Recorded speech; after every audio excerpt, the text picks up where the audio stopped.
y'all, and welcome back to Faith, Family, and Fun Reviews. If you're new here on this channel, I share with you delightful, family-friendly, and faith-based movies and television shows. So yes, y'all, we're gonna go ahead and get into our special feature today. As y'all can tell by the thumbnail, we are back in Bloomington with the Baxters on episode 3 review here. Friends, I have to tell you all, it is getting intense. I mean, a little bit too much fire, a little bit of flame in this room, okay? I just don't know what to think. I just have to take a deep breath because it is so serious here. As y'all already know, I have explained to y'all in the first 2 reviews that this whole entire season, seemingly so far, does revolve around Tim and Kari's marriage. That is like the focus here. Yes, I said there are other subplots, kind of unfolding. Yeah, we getting in their business too. Okay, we gonna talk about them that much more. Yeah, but yeah, we are really here for Tim and Kari. I know many of you probably been, or you probably like myself. Oh, well, let me just say that I gotta be honest. I know I want to say, yeah, like, okay, yes, I support this marriage. Girl, fight for them. Okay, do what you gotta do to say the thing. But I gotta be honest here. From the beginning, watching this thing unfold with Tim and Kari's marriage, I haven't been a fan really at all. I just feel like, oh well, life goes on. You know what I'm saying? Like y'all already know, I have get my little disclaimer. And one of the past reviews letting y'all know, okay, do not take me serious when I'm talking about fictional stuff here. Yes, I ain't just leaving it at that, the fictional world. This definitely would not be my take if this was something unfolding in real life. But we are here for the fantasy, so I can just throw that aside and just get all up in this, all right?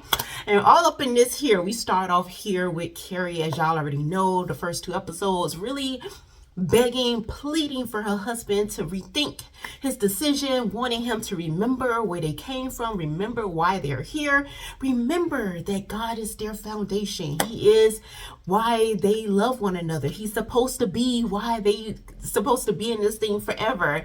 And she is so trying to get that through his thick head through kind of like the first 2 episodes, but and this one, a lot of different things take place. Like I said, she was at the beginning of the end of the last episode, coming to that reality of this probably isn't going to end up how she would have wanted. And I kind of like that she was starting to rethink things and just facing reality, because I do have a problem with characters being delusional. That does bother me in a sense. I'm not with that. I am like, okay, get over it. Just face whatever you're dealing with and deal with it. Don't be doing all that other stuff that just is ridiculous, because you're not really fooling nobody. You think you're fooling somebody, but you're really fooling yourself, all right? And that is what was going on in the first 2 episodes. So it kind of annoyed me. Like I said, about look on my face, just thinking about it, I was a bit annoyed that she was trying to say all the right things, but your heart was not really in it. And we can tell, we're human here. We know when somebody is being real with us, and we know when somebody is trying to front. And I don't really like that when it comes to serious matters. I really rather just deal with what is the issue, regardless of however it turns out. I'm not one of them people who just want to live in this disillusion. Okay, no, just give it to me how it is, and we could just go forward from there. Let our choices be our choices. And so in this episode, Kari does find out some special news that she is pregnant, out of all things. I mean, this has been an issue in their marriage for, like, I can say for a minute now. Like, I believe that they had I believe that they stepped into this thing before, but for whatever reason, it did not work out. But here they are at the worst of times, and this is coming to the surface here. What should be a gift? What should be a blessing? And Kari, I believe, is a little bit happy about it, but at the same time, she can't really allow herself to be happy about it, because she really doesn't know how this is going to turn out between her and Tim. He could go ballistic with this news. He could try to convince her to do something that she probably isn't with, because he has moved on. I'm sure all of those different things are going through her mind, but at the same time, I do believe just that joy is there, even though we don't really get to experience it with her. I think at the forefront of her mind, she has, taken this pregnancy test. She knows what she's dealing with, and she's not really thinking about, okay, it's time to be mummy and be in mummy mode and do all of this mummy shopping and expecting shopping or whatever you want to call it. She doesn't really allow herself to really step into that. Her first thing is, okay, I have to tell my husband. And I believe a part of her, even though it doesn't really shine light on that in this episode, but I believe a part of her is like, okay, she has the upper hand here. Like whatever Angie, what the girl Tim messing with, whatever leverage she had, that is going to crack right through that thing because she has something better. She knows how much Tim wanted to be a father at some point. So I know she's thinking in her head, okay, maybe this is the answer to my prayers. I asked you, God, to save this marriage, so maybe you allow me to be pregnant right now, to bring him back home, to bring him back to reality, to get the man that I really married and not this monster, whoever he has become right now in this moment. So I know she's probably thinking about that, you know what I'm saying? So she has all of these different things going through her mind. At the same time, Tim is on a whole nother page. He has picked up those divorce papers from his office, like I told y'all in that last review, and he has delivered it to her family. Since Kari was not available, he delivered it to her family. And her mom was just like disgusted because he shows up and the smell of alcohol is on his stinking breath, and she's just like, she never heard of this man even drinking, and she just feels like she's looking at a total stranger. This is not her son-in-law, so what in the world this man is doing? What has he done to my daughter? All these different things is going through her mind, y'all, and I'm just like, I just feel her. But I love how Elizabeth handled that, dealing with Tim. He for the most part, he was respectful when he did deliver the divorce papers to her, but at the same time, he had a little bit of arrogance, a little bit of cockiness in his stance, and it was just like, okay, you ain't all that, all right? God knows how to humble, okay? He knows how to do that. People be forgetting that. Y'all be thinking y'all get all uppity, get your butt on your shoulders, start smelling yourself, that God don't know how to bring you back down, put your feet back on the ground and let you know that he is God. And at the end of the day, it's going to be his way, all right? It's going to be his way or no way at all. So I love how Elizabeth handled that. She was very, very respectful. And she was like, we loved you. We treated you like a son. Like, what has happened here? Why are you doing this to my child? You know what I'm saying? And Tim was just responded like, okay, like, this has nothing to do with you or John, her husband, Kari's father. This has nothing to do with anybody. This is between him and Kari. And that's how he left it. And he just moved on over out of the scene, y'all. And so that was a little bit, I really didn't like that, because I am for honoring your parents. That is, yeah, that's, yes, those are your in-laws, but at the same time, those are your parents. You should love them like they're your parents, because those are your white parents. So I really didn't appreciate how he came at Elizabeth, because that's the wonderful thing about the Baxters here. They are just sweet and loving people. Not that they are perfect, but at the same time, they really try to walk according to the word of God. And they really are there. Like, they're just lovable, huggable people. It's pretty difficult to get mad at any of the Baxters' parents. I'm not going to say the family, because y'all know Ashley is something else, right? Somebody could really get on her. But yes, the parents here, John and Elizabeth, are just amazing and just so sweet and honorable. So it's pretty hard to want to get all uppity and stick your chest out like you somebody with dealing with them. No, it is almost like disrespecting God when you are disrespecting these people. That's how it feels, because that is the vibe that you get from John and Elizabeth pretty much throughout this season thus far. Like, they just really sweet and humble people. So I just really didn't appreciate how Tim came at them like that, because like he said, it has nothing to do with them. This is between you and Kari. So if you got some underlying feelings where you feeling stank about something, get that way with your wife. Don't do that to the parents, all right? Just leave them out of that, because they didn't do nothing to you. Like Elizabeth said, she loved you like her own son, all right? So anyways, Kari, like I said, she did return home in the last episode. Not only home to the Baxter family home, but home back to the Lord. Just going back to church, that makes a big difference. And in this episode, she does attend service, and she decides to walk home alone by herself, I guess, to just kind of get a little take on her life and do inventory on her life, maybe have some quiet time with the Lord. Who knows what words were exchanged during that time, but to come back home and to find that your husband did stop by, and out of all things, have been drinking, and then he leaves these divorce papers with you. It was just a mess, and you really feel for Kari in this moment, in this scene. I felt for her. I'm just like, girl, you need a hug. hug your mama, okay? You need a hug. But yeah, so anyway, so with all of this going on, because I know I'm not doing recaps because I can say, well, I'm not doing formal recaps. Let's just put it at that. Formal recap to me is really walking y'all through the beginning, middle, and end, all that kind of stuff. Me, this is like an informal recap where I'm just jumping around where I want to be and just be where I want to be. Y'all just have to bear with me, okay? But yeah, so anyway, so we got that's what's going on with Kari, that end, and you know, the little baby bump and all of that was going on in there, the baby coming, all right? Then on this other end, you have Tim and Angie. Things are really getting heated between them. They are seeing what Angie is coming to that reality that, which is the truth, I believe. I was just like, girl, it's been in front of your face the entire time. Like, what did you really expect? Did you really expect it was going to be that easy for you to come in here and steal somebody else's husband? Not somebody else's man, but somebody else's husband. Like, did you really think it was going to be that easy, girl?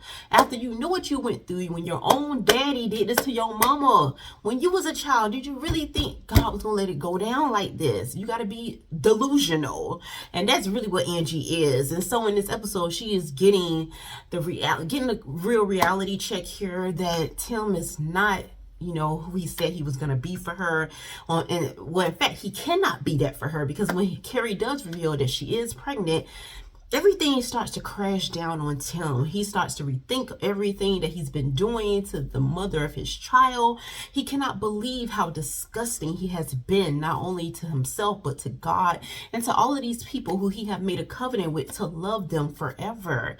I mean, not only you're supposed to love your wife, but you have made a covenant in a sense to be there for her family and to love them as well. So all of these different things are coming to the terms with him, and I'm just like, about time, Tim, when you get it together, about time. Even though I still feeling some kind of way about you, I mean, I hope Kari does accept you fully, wholly, and all of that, but at the same time, you really did something that was just terrible, just real nasty. You played that game nasty, Tim, all the way to the T. And then you really, here in this episode, are coming to terms with your actions, and you're realizing, hey, this woman did nothing to me. I had the best thing in the world here, and I was willing to give this up and give up this gift that God has given me. But this piece of trash over here, who's probably young enough maybe to be your daughter or something like that, I don't know, because I don't really know Angie's age, but she is in college and you're a grown man. So it's just like, oh, totally disgusting. Like, what were you thinking? But anyways, y'all, so I was really happy that he was coming to terms in this episode with his actions and different things, and seeking forgiveness from his wife here. He does go back home, and I know it probably felt very unfamiliar. It just felt dead there. It had to feel that way, because you haven't been home for a minute.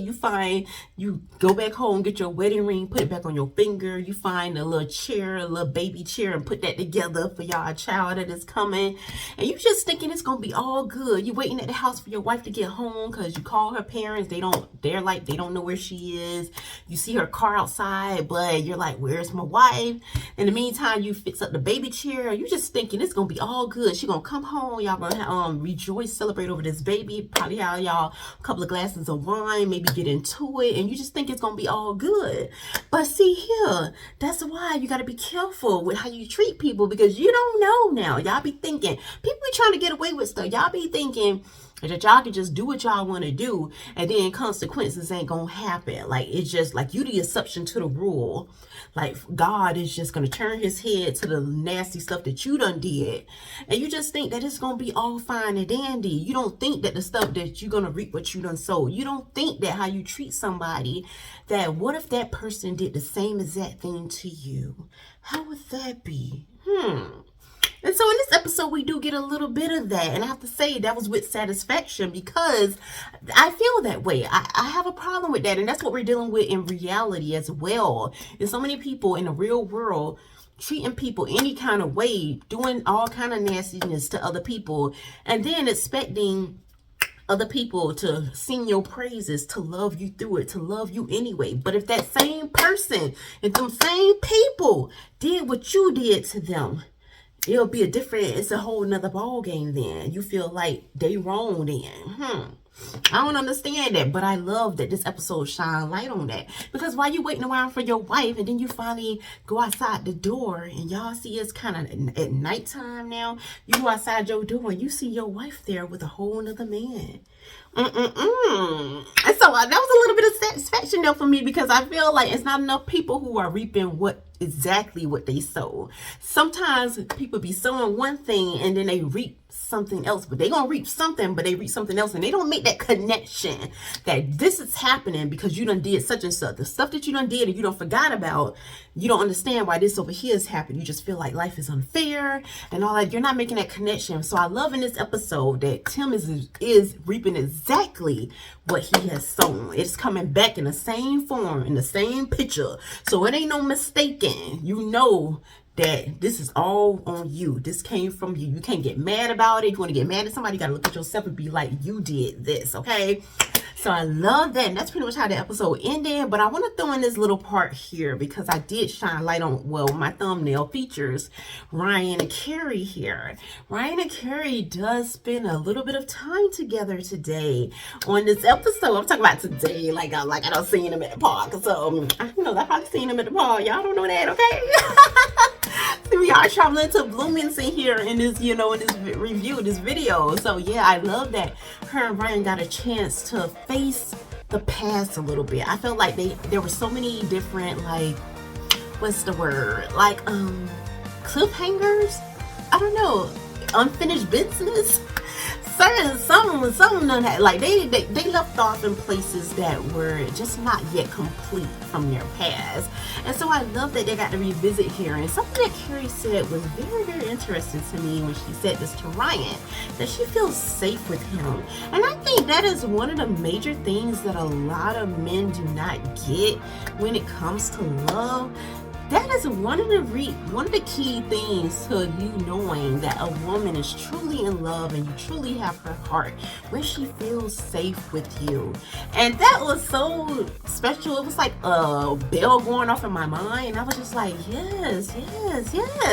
That is really what it is. When you feel safe with someone, it's just on a whole nother level. And I'm just feeling this in this video, well, not in this video, but in the actual episode. I'm just feeling and I'm seeing that, and I just remember, and you could tell in her actions and the way that she moved, the way that she talked, and the chemistry that they shared and that they had, that it really was it. She feels safe with him, and that is what keeping that fire burning, that love, from igniting, and that flame from never going out, because it is just different. And that's one of the things I believe from most women. I'm not going to say every woman because everybody is different, but I'm going to say from most women, even if you're not aware of it, you want to feel that security, that protection, that feeling of safety, because that's what we feel with the Lord. That's what we feel with Jesus. He makes us feel safe. He protects us. He hides us under the shadow of his wings. You know what I'm saying? And that is special to women because we are the weaker vessel. We are more vulnerable. We're more fragile. So we want to feel protected by the love of our lives here, okay? So I'm going to just add that. And with that being said, we're going to conclude our review. Y'all let me know what y'all think about this episode. Have y'all watched it? You plan on watching it? Your thoughts? All that good stuff, please leave them in the comments. But we're going to go ahead and get into our scripture, which will be coming out of Galatians, y'all. Chapter 6, verse 7. This is so on point, y'all. So on point, okay? Do not be deceived. God is not mocked. For whatever a man sows, that he will also reap, okay? Y'all can just take that to the bank, because that's the real deal, okay? So until next time, may the Lord bless and keep you both now and forevermore.